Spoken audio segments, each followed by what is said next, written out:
akong nagkasala sa isip, sa salita at sa gawa, at sa aking pagkukulang.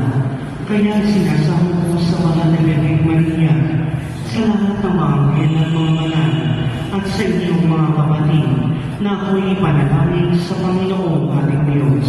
Kawan tayo ng makapangyarihang Diyos, patawarin tayo sa ating mga kasalanan, at pagkabayan tayo sa buhay na walang hanggan. Amen.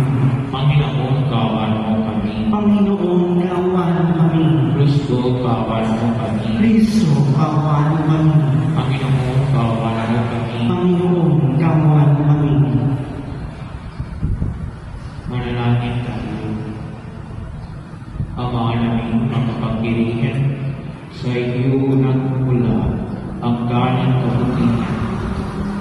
Panginoon o ang aming mga kahilingan, nasa iyong patnubay, ang iyong mga kinalulugdan ay aming mapag-isipan, at sa iyong pagpapay ang mga ito ay aming maganapan sa pamamagitan ni Yesu Cristo, kasama ng Espiritu Santo, magpasawalang hanggan. Amen. Magsipon na pong lahat at pakinggan natin ang pagpapahayag ng salita ng Diyos.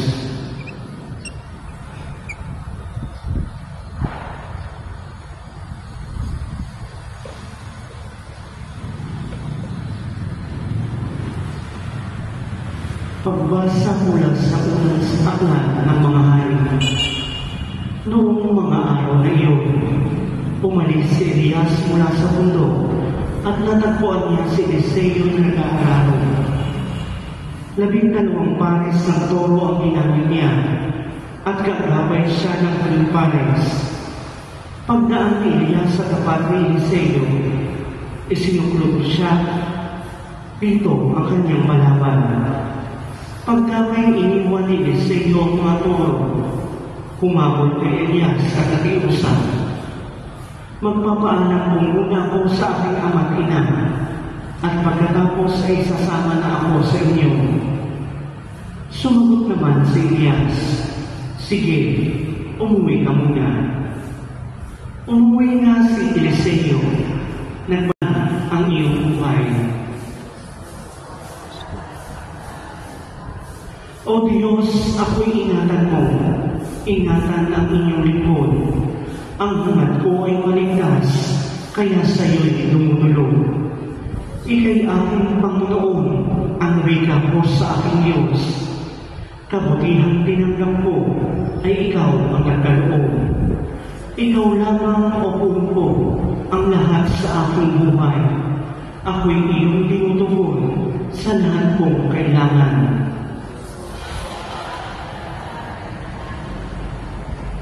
Pinupuri mo ang poon sa aking patnubay, kahit gabing diwa niya ang sa aking umaakay. Nababanig ko na siya'y kasama ko oras-oras. Sa piling niya'y kailan may hindi maitinan.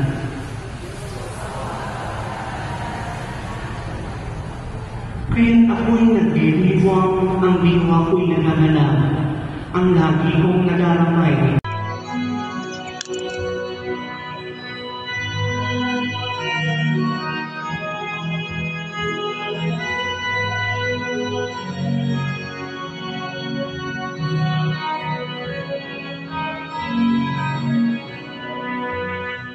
Salita mo aking ang puso ko at loobin, nang ikaw ay aking sundin.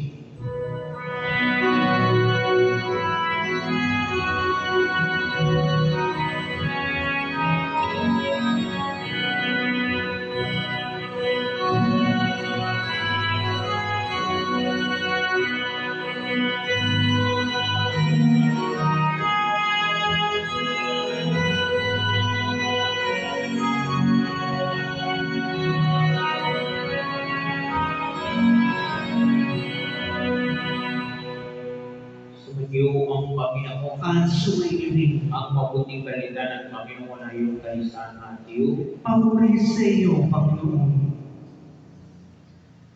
Noong panahon yung sinabi ni Jesus sa kanyang mga alagad, narinig pa yung na noong na iniutos sa mga tao.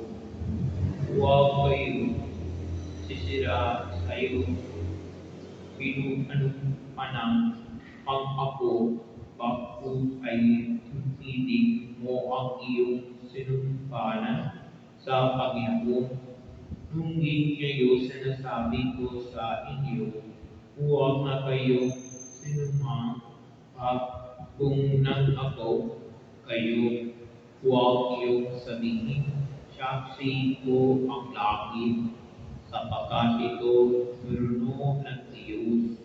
Huwag kayong saksi ko ang lupa, sapagkat ito tulungan ng kanyang mga huwag din ninyong sabihin saksi ko ang Jerusalem, sapagkat ito lungsod ng dakilang hari, ni huwag mong sabihin, mamatay man ako, sapagkat iniisang ko sa iyo puro hindi mo mapabuti o mapaitin, sabihin mo na lang na oo, kung oo ay hindi kung hindi, sapagkat buhat na sa masama ang anumang sumapangpi daragat dito ang mabuting balita ng Panginoon. Pinupuri ka namin, Panginoong Kristo. Magsimula ko na. Katotoo, very important for our life. Honesty is very important for our life. But most of the time we break the honesty by making false promises. So it's the right way to think. Do we promise regularly? Some people I have seen here regularly they promise to the people unnecessarily. They make promise to God, promise to someone. It's not at all good. As a religious and as a marriage couple, we promise on a certain day solemnly with the abundance of blessing. We promise to God that I will be together with you, Jesus. Jesus, I will be together with my husband and wife. We make such kind of promise is very good and we appreciate that. But making regularly falsely and not able to follow me, that is wrong. So we need a sincere heart and honesty and hope to make our life beautiful. So try to avoid false promises and make yourself honest and sincerity. Of course, it's quite difficult, but when you practice with the strength of Holy Spirit, you can make it. And as I always say, pray to the Holy Spirit. Jesus, please help me. Jesus, please help my weaknesses. Please help my struggles.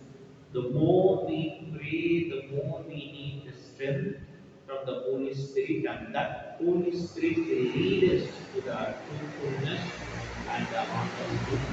So always be a prayerful person, and that prayer life will help you to show the right path and the honesty life.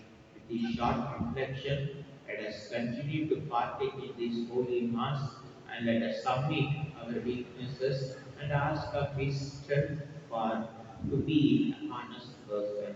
Amen.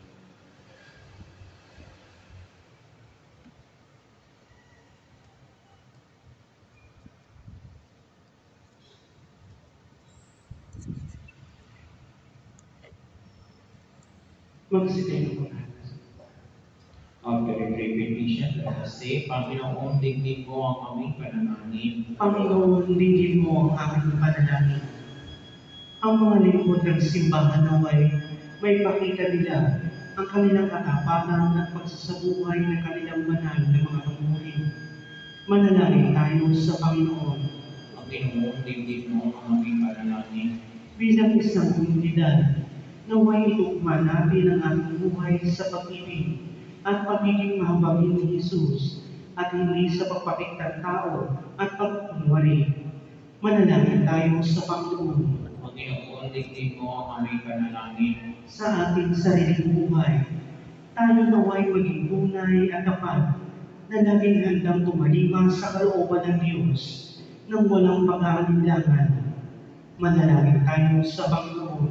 Panginoon, digdig mo ang aming panalangin. Ang mga may sakit at mga bigo naway makaranas ng pag-ibig at habag ni Jesus mula sa mga nag-aabot sa kanila. Manalangin tayo sa Panginoon. Panginoon, digdig mo ang aming panalangin. Ang mga namatay naway tumanggap ng walang hanggang kaligayahan sa kaharian ng Diyos. Manalangin tayo sa Panginoon. Panginoon, digdig mo ang aming panalangin. Sa sandaling katahimikan na iulog natin sa Panginoon ang ating mga personal na intensyon.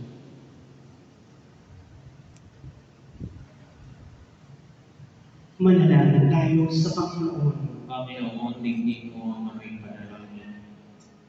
Ama naming nasa langit, tulungan mo kaming tuparin ang aming pang-ako ng buong puso. Inihiling namin ito sa pamamagitan ni Yesu Kristo, aming Panginoon. Amen. Magsimula po lahat.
Magsitayin na po lahat.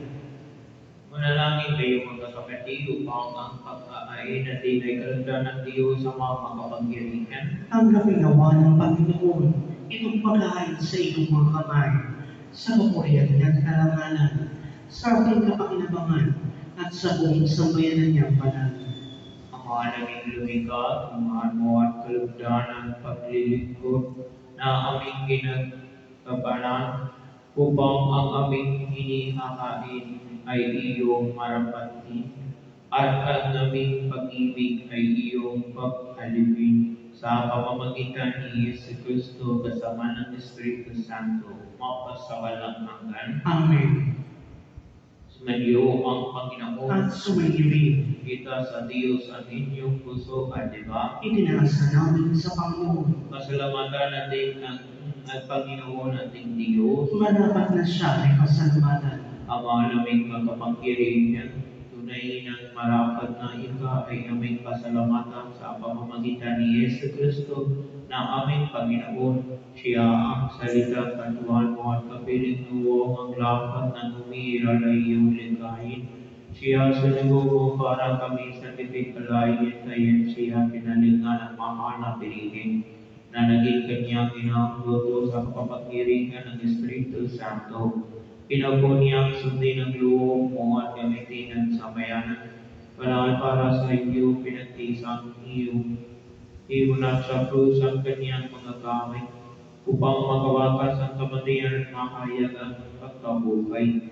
Kaya kaisa ng mga ito na nagsisiyawi at papuguri sa iyo, nang walang mapay sa kalangitan, kami nagbubuni sa iyong karakitaan. Santo, Santo, Santo, Panginoong Diyos sa mga pangyarihan, napupuno ang langit at lupa ng panatiyan mo, usana sa kaitaasan.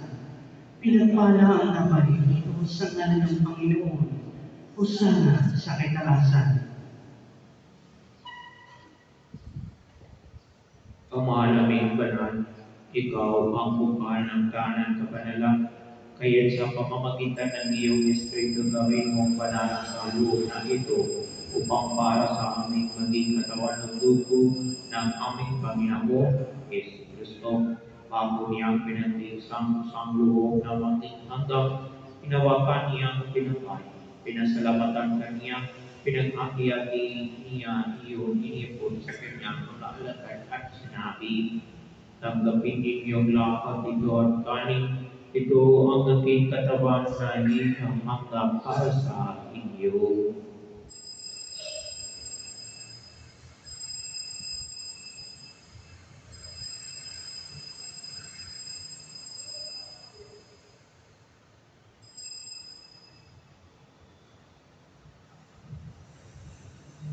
Gayon din ang bukong matapos ang kabunan.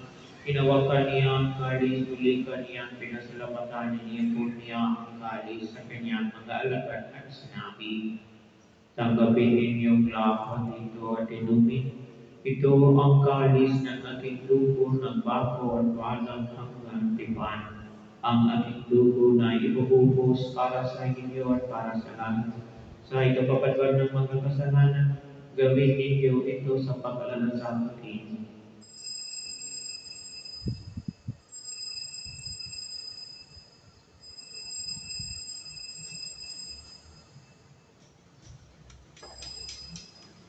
Magsasayo ang lahat. Ang misteryo ng pananampalataya, Si Kristo'y namatay, si Kristo'y nabuhay, si Kristo'y babalik sa wakas ng panahon.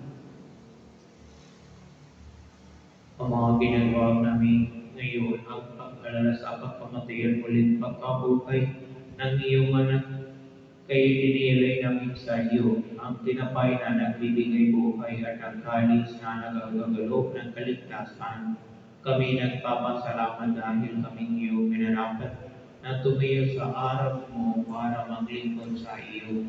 Isinasamo namin kaming magkasalo-salo sa katawan ng dugo ni Kristo ay kapuklod sa pagkakaisa sa pamamagitan ng Espiritu Santo. Ama, linapin mo ang iyong subahan. Laglang sa buong daigdig, uspusin mo kami sa pag-ibig. Kaisa ni Francisco naming Papa at ni Pedro de Feliz Revit naming Opispor ng Tanang Kaparihan.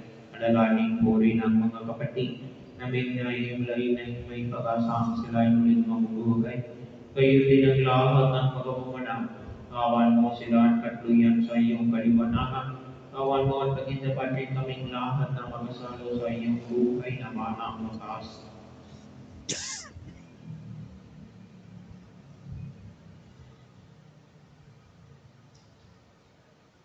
Kaisa ng mahal ng Bihing Maria na Ina ng Diyos, kaisa ng mga apostol ng lahat ng mga banal na nabubuhay dito sa daigdig ng kalukod-lukod sa iyo, maipagtibang nawang namin ang pagpapuri sa ikararangal mo sa pamamagitan ng iyong anak namin, Panginoon Yesu Kristo. Sa pamamagitan ni Kristo, kasama niya sa Kanya, ang lahat ng parangal at papuri ay sa iyo, Diyos Ama, makapangyarihan, kasama ng Espiritu Santo, mapasabalang hanggang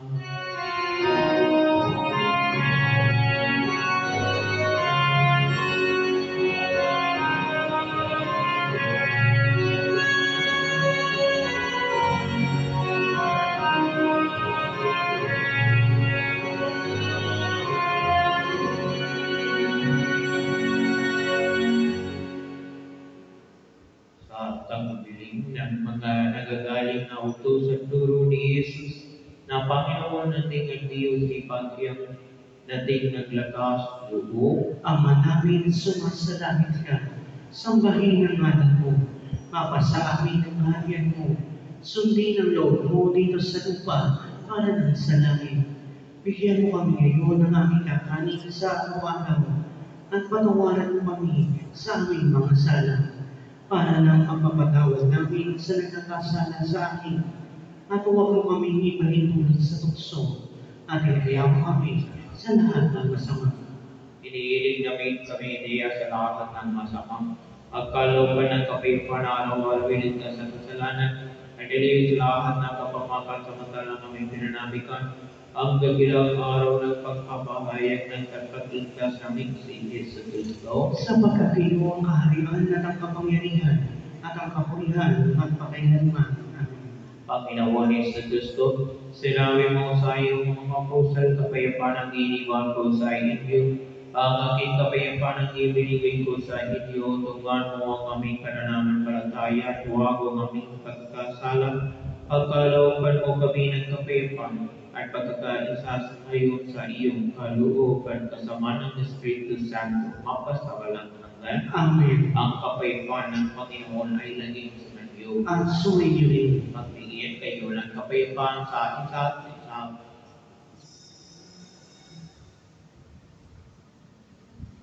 Kordero ng Diyos na nag-aalis ng mga kasalanan ng sanlibutan, maawa ka sa amin.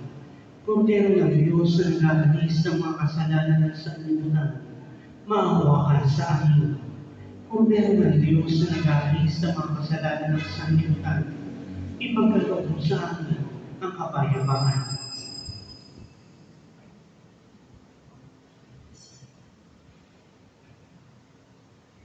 Ito ang kordero ng Diyos. Ito ang nag-aalis ng kasalanan ng sanlibutan. Mapalala ang mga inihayahan sa kanyang piling. Panginoon, hindi ako karapat-dapat na magpatuloy sa iyo. Ngunit sa isang salita mo lamang ay gagaling na ako.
Sino pong lahat?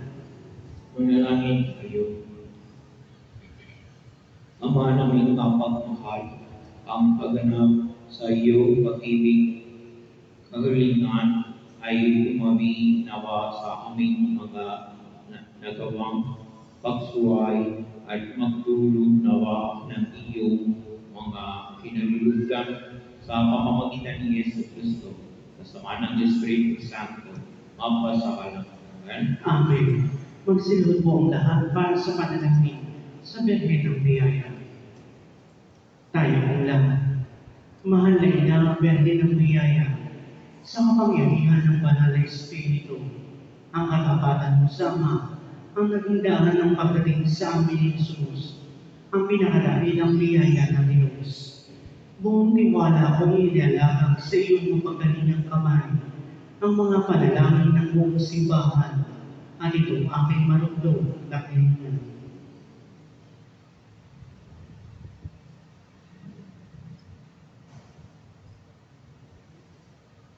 Mapagmahal na ina, Birhen ng Biyaya, tulad mo ay pinag-upayan ko ang aking buhay sa kalulungan at awa ng ating Ama. Maganap nawa ang kanyang kalooban sa akin at sa mga taong inihahabilin ko sa iyong pangangalaga. Kaysa mo, O Ina ng Biyaya, ako'y dumadalangin sa Ama, sa ngalan ni Jesus at sa tulong ng Banal na Espiritu. Amen.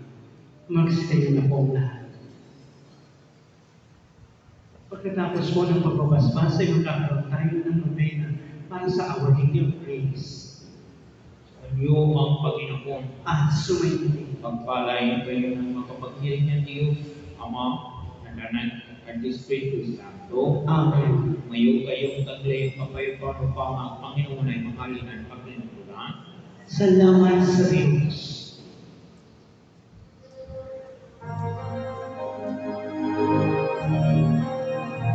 Where's his dad?